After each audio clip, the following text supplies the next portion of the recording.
vamos jogar sério, viu, tropa? Eu quero ganhar ponto. Mano, quem passou essa aqui, ó? Já tem gente no chão, eu tô vendo um cara ali. Eu vou cair em cima dele.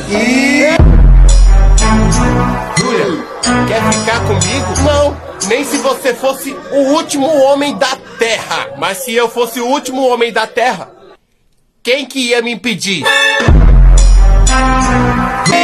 Ó, tem um cara dentro da Casa Verde. É dois, tô vendo, relaxa. Deixa ele botar só a cabecinha. E se a gente fica queimado no sol? Então quer dizer que na lua a gente vai ficar branco?